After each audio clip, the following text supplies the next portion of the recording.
गिट्टी सड़कते rail via लाता हो कि जबाई मीरा ईतल बाताल निकुन धुंध लागता हो ईतल बाताल निकुन धुंध लागता किसी कुनवाद अद मांदी बारिंगता हुड़ी तना सर्रियद फोन बंद कीता बाड़ी वायो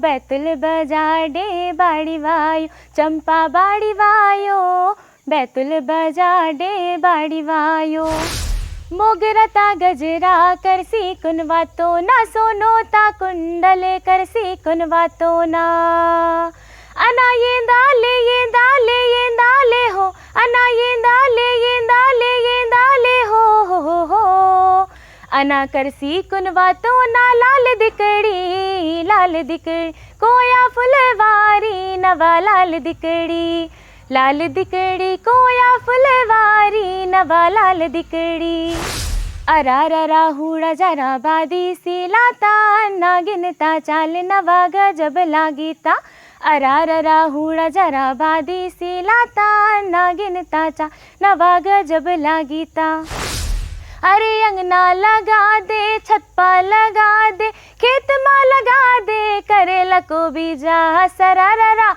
ओए होए सरारा जीजा कहाँ लगा दे करेला को बीजा सरारा जीजा कहाँ लगा दे करेला को बीजा इमा वाया ना कीम तैयारी नीवा नौड़ी बने मायका नाड़ी खूब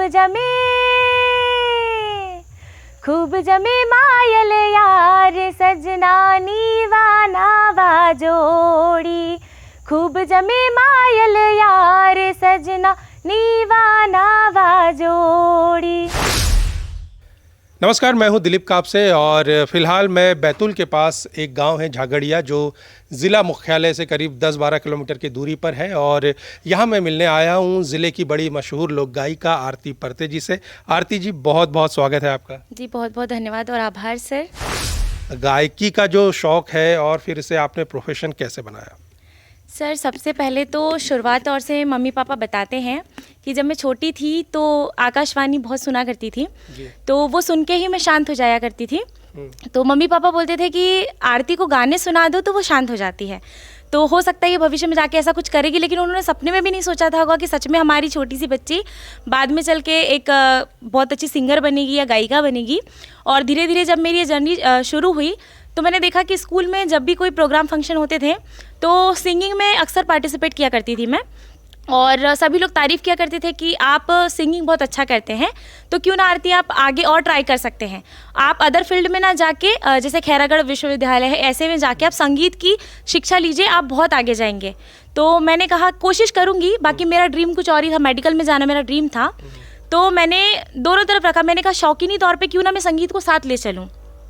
तो मैं MCI बैतूल में जो डॉक्टर राजा ध्रुवे सर की कोचिंग है वहाँ पढ़ाई किया करती थी। तो वहाँ पे कोई भी फंक्शन होता था तो हमेशा बोलते थे कि आरती आप अच्छा गाते हैं तो आप भी आइए करके, मुझे स्टेज मिलता था तो मैं गाना गाती थी। तो बैतूल ज़िले के एक और लोक कलाकार है आदरणीय दिलीप पंद्राम सर जी, तो उन्होंने देखा जब लाइव फेसबुक पे कि ये बच्ची बहुत अच्छा गा रही है, तो क्यों ना हम इनको यूट्यूब पे हम इनको प्रोवाइड करें स्टेज और यूट्यूब पे ये गाए, अपनी कला का प्रदर्शन करें। तो उन्होंने मुझसे संपर्क करने की कोशिश की कि आपको हमने फेसबुक पे देखा था करके। तो मैंने मतलब यहीं से मेरी जर्नी शुरू हुई कि मैंने पहला गाना दिलीप पंद्राम सर जी के चैनल के लिए गाया था, और ये मेरा मतलब जो हमारे बिरसा मुंडा जी जो है 15 नवंबर को उनकी जयंती आती है, तो इसी से मैंने अपने जीवन में गाने की शुरुआत की थी। वाता नवंबर के जारो साथी दादा कड़ बैतूल जयंती ते, वाता नवंबर के जारो साथी दादा कट बिरसा जयंती ते। आपकी जनरेशन और आपसे थोड़ा सा एक जनरेशन पहले के जो लोग हैं वो समाज को लेकर बहुत जागरूक हुए हैं, अपनी आस्था, अपनी संस्कृति, अपने कल्चर, अपने म्यूज़िक को लेकर। और ये जो बैतूल और छिंदवाड़ा और आसपास के ज़िलों में जो बूम आया है म्यूज़िक का, जो बहुत सारे लोक कलाकार आए हैं, तो इन्हें लेकर आप क्या राय रखती है? ये बूम आने की वजह आपको क्या लगता है और ये सफलता इन्हें किस वजह से मिल रही है?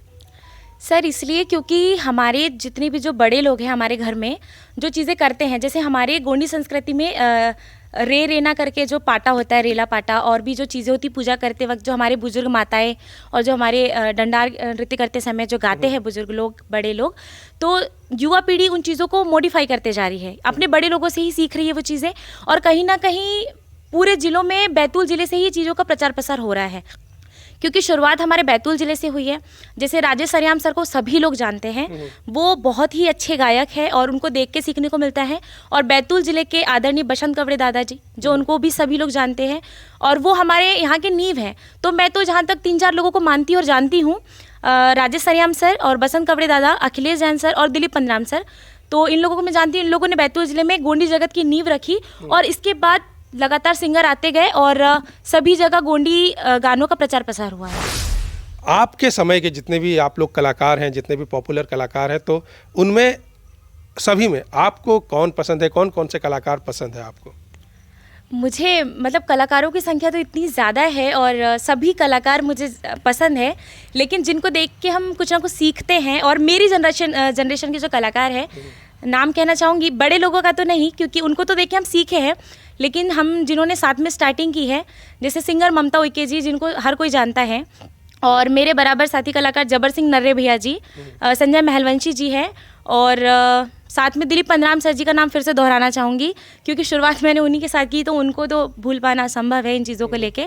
तो हम लोगों ने साथ में शुरुआत की थी, इसीलिए ये कलाकार सहयोग भी करते हैं और हमेशा हमारे साथ बने रहते हैं। तो ये कलाकार मुझे बहुत पसंद है। और हरदा ज़िले के एक और मेरे भैया है सौरभ प्रधान जी, जिनसे मैं बहुत कुछ सीखती हूँ। तो सभी साथी कलाकार बहुत अच्छे हैं, आवाज़ के भी धनी बहुत अच्छे हैं और व्यक्तित्व में भी बहुत शानदार है सभी लोग।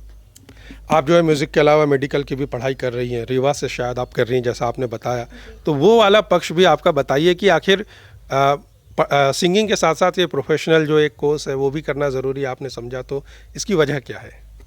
सर वजह सिर्फ मतलब छोटी सी होगी सभी के लिए, लेकिन मेरे लिए बहुत बड़ी वजह है क्योंकि मेरे माता पिता ने शुरू से हर एक ज़रूरतों को पूरा किया है और जो मांगा उनसे वो सब दिया है। और मुझे जो पसंद था, खासकर मैं संगीत जगत में जाना चाहती थी, मैं मेडिकल जगत में जाना चाहती थी, तो मेरे माता पिता ने कभी नहीं ब्रेक लगाया, ना कभी रोका नहीं, हमेशा उन्होंने सपोर्ट किया। मैंने सोचा कि संगीत जगत बहुत अच्छी चीज़ है, लेकिन साथ में मैं कोई ऐसी चीज़ को साथ में लेके चल, जैसे प्रोफेशन है बीएमएस मेरा और भविष्य में मैं एक डॉक्टर बनूंगी इन फ्यूचर, तो मेरे पास एक आर्थिक सहयोग होगा मेरे माता पिता को देने के लिए कि मैं जब अपने पैरों पे खड़ी हो जाऊंगी तब मैं संगीत में भी पैसे लगा सकूंगी और मेरे माता पिता को भी सहयोग दे पाऊंगी। इसीलिए मैंने इस प्रोफेशन को चुना कि मेरे साथ संगीत के साथ साथ मेरा मेडिकल भी चलना चाहिए। अपने पैरों पे खड़ी रहूंगी तो डेफिनेटली मैं आगे चल के बहुत कुछ करूँगी दोनों फील्डों में। आपकी पर्सनल लाइफ और फैमिली के बारे में थोड़ा सा कुछ बताइए। फैमिली में ऐसा है कि जैसे मेरा छोटा सा परिवार है, माता पिता, छोटा भाई है प्रथम, अनु है, तो इन लोगों ने शुरू से बहुत ज़्यादा सपोर्ट किया है और मैं बड़ी बेटी हूँ घर की, तो इन लोगों ने मुझे कभी किसी चीज़ के लिए नहीं रोका। मेरे माता पिता का कहना था कि जब हमारी बड़ी बेटी आगे जाएगी तो जब ये ऊंचे मुकामों पर पहुँचेगी तो इसके छोटे भाई बहन इसको देख के आगे बढ़ेंगे, इसलिए उन्होंने मुझे कभी नहीं रोका।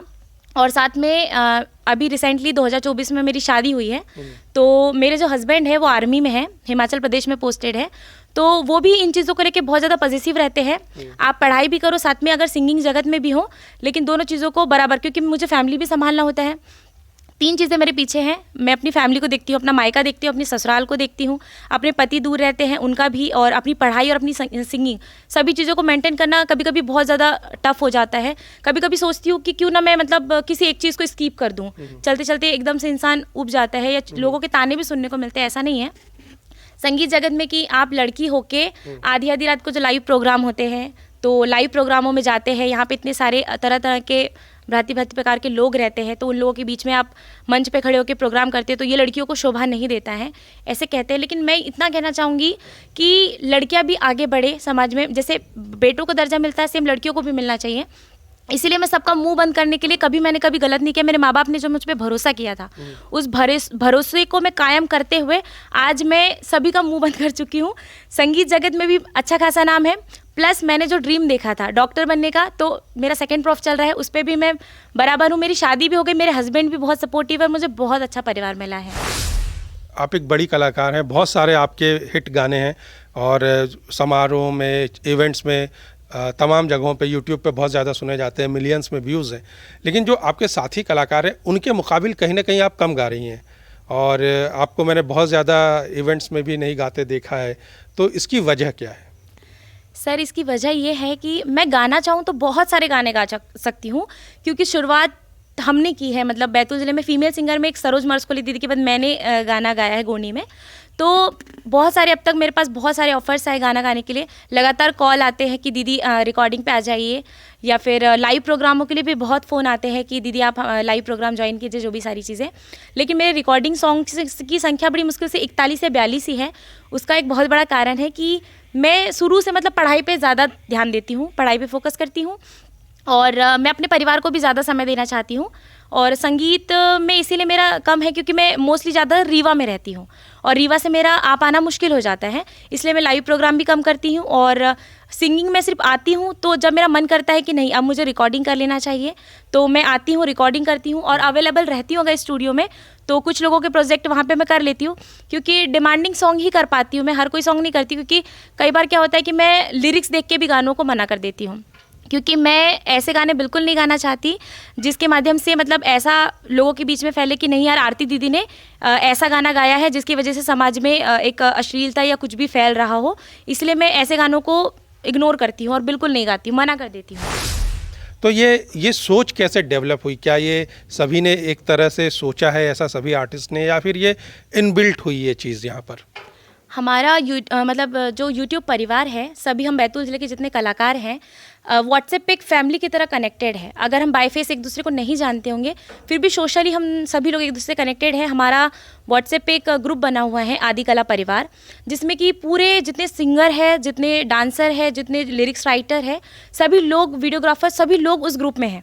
हम लोगों पे जब भी टीका टिप्पणी करने के लिए कोई उंगली उठाता है, खासकर बैतूल ज़िले के तो बहुत कम लोग होते हैं, अन्य जिलों के लोगों को कभी कुछ लगता है कुछ गलत, हम गलती करते हैं, बाकायदा बोलते हैं, हम मानते भी उन चीज़ों को, लेकिन अगर कोई उंगली उठा रहा है हम पे तो हम सभी कलाकार अपना पक्ष रखते हैं, सभी अपनी अपनी बातें रखते हैं उस ग्रुप में, और उस ग्रुप के माध्यम से हम लोग विचार विमर्श करके एक दूसरे को सलाह देते हैं, एक दूसरे को अपनी बातें बोलते हैं कि हमें इन चीज़ों को विशेष ध्यान रखना है, या ऐसे वर्डों का इस्तेमाल बार बार नहीं करना है, या अपनी जो लोक संस्कृति है उसका विशेष ध्यान रख के हम इन चीज़ों को इग्नोर करते हैं। फिर विचार विमर्श करके हम ज़्यादातर ये चीज़ें करते हैं। बतौर गायिका, एक कलाकार के तौर पर आप गोंडी गीतों में किस तरह के गाने गाना पसंद करती हैं जो आपको अच्छे भी लगते हैं और आप चाहती हो कि हाँ ऐसे गाने मुझे मिले? मैं सदाबहार और संस्कृति से संबंधित जो गीत होते हैं वैसे गीत सबसे ज़्यादा गाती भी हूँ, जो सदाबहार नगमे होते हैं जो हमेशा चले और संस्कृति की एक झलक होती है। जैसे मेरे मोस्टली गाने संस्कृति से परिपूर्ण होते हैं, जिसमें कि पहनावा भी वही होता है, और कुछ मनोरंजन के हिसाब से जो गीत होते हैं तो वो गीत भी हम पेश करते हैं। और मैं चाहती हूँ कि मतलब जो गीत है सीजनेबल सॉन्ग भी होते हैं, जैसे दिवाली आ रही है तो हमने कोई दिवाली के पर्पज़ से कोई गाना बना लिया, होली आ रही तो हमने होली के पर्पज़ से कोई गाना बना लिया। लेकिन मेरा ऐसा है कि मैं ना मतलब सदाबहार गाने गाना पसंद करती हूँ, और सदाबहार जो गाने होते हैं उनको पसंद भी करती हूँ। एक बड़ा मशहूर गाना है आपका, मुझे बहुत पसंद है, गिट्टी सड़कते, जो है बहुत पॉपुलर है यूट्यूब पे भी। बहुत ज़्यादा मुझे इसका मतलब नहीं पता, मैं चाहूँगा कि आप थोड़ा सा गाएं और इसका मतलब मुझे बताएं, क्योंकि बहुत ही पोएटिक लगता है मुझे ये गीत। जी सर, ये गाना एक्चुअली 2021 की बात है, जब हमने शुरुआत ही की थी और किसी भैया ने बस आवाज़ सुना था। एक मेरा बहुत ही पॉपुलर गाना रहा है बैतूल बजाड़े बाड़ी वायो, उस गाने को सुनने के बाद उन्होंने गिट्टी सड़क गाना ऑफ़र किया था और बोला था कि इसमें आरती दीदी की वॉइस रहना चाहिए। तो इस गाने को मैंने गाया था, बहुत ही प्यारा गीत है, आपको पसंद है क्योंकि मुझे भी पसंद है, ये सदाबहार गाना है, तो ज़रूर गा के सुनाऊँगी सर ये गाना। गिट्टी सड़क ते रेलवाया लाता की जबाई मीरा, ईतल बाताल निकुन नींद लागता, ईतल बाताल निकुन नींद लागता। इसका थोड़ा सा मुझे मतलब भी बताइएगा। सर इसका मतलब ये है कि गिट्टी सड़क, जैसे हम रेल की पटरियों को देखते हैं उस पर जनरली गिट्टी बिछी होती है, तो उसमें रेल आने लगी है और एक जो जीजा होता है या जो भी जो अपनी साली से मजाक कर रहा है वो उसको बोल रहा है कि तुझे ऐसी कैसी नींद लगी है कि तू उठ भी नहीं रही, गिट्टी सड़क पे रेल आने लगी है, तेरे को उसका साउंड भी सुनाई नहीं दे रहा है, उठ ही नहीं रही और तू ऐसे कैसे नींद में सोई है। इसका गाने का मतलब ये है। हाँ, बहुत ही डीप और आप बहुत कमाल का एक गीत है, मुझे पर्सनली बहुत पसंद है। कोई ख़ास राइटर या लिरिसिस्ट है जो आपके गीत लिखते हैं, या आपको कौन से राइटर जो है ज़्यादा पसंद है जिनके गीत गाना आपको ज़्यादा अच्छा लगता हो? सर मेरे चैनल मतलब गाने तो बहुत सारे लोग लिखते हैं, लेकिन जनरली मेरे चैनल के लिए मैं खुद ही लिखती हूँ गाने। और अगर राइटरों की बात की जाए जिनके लिरिक्स मुझे काफ़ी पसंद आते हैं, तो जैसे गुरवेश वाड़ीवा भैया जो है उनको हर कोई जानता है, क्योंकि उनके लिरिक्स सुपर डुपर रहते हैं। जैसे मैंने उनके लिए लाल दिकड़ी सॉन्ग गाया है, बहुत ही प्यारा गीत है, और उनकी लिरिक्स भी सब कोई पसंद करते हैं। उनकी लेखनी का कोई जवाब ही नहीं है। मैंने उनके साथ लिखे वाले 2 गाने गाए हैं, और जबर सिंह नर्रे भैया जो हैं उनकी लेखनी भी मुझे बहुत ज़्यादा पसंद है। और मेरे चैनल पे एक गाना दिया है, जैसे मेरी शादी के ऊपर गिफ्ट किया उन्होंने नीवा नावा जोड़ी संजय महलवंशी सर, तो उन्होंने भी मुझे लिख के दिया है, तो उनकी लेखनी भी मुझे पसंद है। ऐसे मुझे 3 सिंगरों की लेखनी मुझे काफ़ी पसंद है। ये तो बात हुई हमारे लोक गायन की और गोंडी गीतों की। इसके अलावा जो पॉपुलर म्यूज़िक है, चाहे वो हिंदी म्यूज़िक हो या और कहीं का, वो इस तरह के गीत आपको म्यूज़िक पसंद है, या आपने इस तरह के सुने हैं गीत या गाए हैं कभी? गाए भी है सर। जो मेरे कॉलेज में प्रोग्राम फंक्शन होते हैं, तो उनमें गोंडी गीत गाऊंगी तो उनको बिल्कुल समझ में नहीं आएगा, इसलिए कोशिश ये करती हूँ कि मैं हिंदी गीत गाऊँ। तो मैं हिंदी गीत गाती हूँ, और हिंदी गीत उनको समझ भी आते हैं, क्योंकि वो बोलते हैं कि तुम्हारी आवाज़ अच्छी है तो तुम हिंदी गाने भी गा सकती हो। तो मुझे जनरली सदाबहार गाने मुझे बहुत पसंद आते हैं, तो हिंदी में भी मैं उनको सदाबहार गाने ही सुनाती हूँ। अच्छा, हिंदी अगर गायकों की बात करें, चाहे वो हिंदी फिल्म वाले हो या पॉपुलर म्यूज़िक की बात हो, तो कौन से गायक आपको ज़्यादा पसंद है? सर मुझे लता मंगेशकर जी, जिनको मतलब उनको तो हर कोई जानता है, तो लता मंगेशकर जी मुझे बहुत पसंद है। और हमारे बैतूल ज़िले के एक भैया थे, वो भी एक ऐसे ही जुड़े हुए हैं बदनूर आर्ट से। उन्होंने मुझे कहा था कि दीदी हम आपको मिनी लता मंगेशकर नाम देते हैं, तो इन्होंने बहुत प्यारा नाम दिया मुझे, और मुझे बिल्कुल यकीन नहीं था, क्योंकि उन्होंने बोला कि आप मिनी लता मंगेशकर हमारे बैतूल ज़िले की।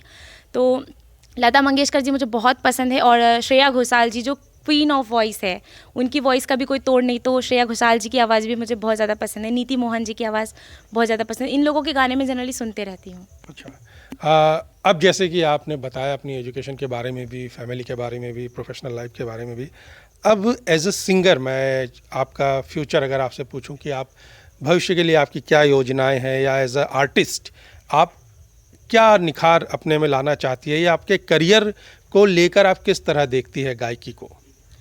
सर गायकी तो ऐसा है कि जब तक मैं जीवित हूँ, अपने जो शब्द हैं, मैं अपने शब्दों को गाने के रूप में ऐसा पिरोना चाहती हूँ, और लोगों के बीच में जीवंत रूप में उनको प्रस्तुत करना चाहती हूँ।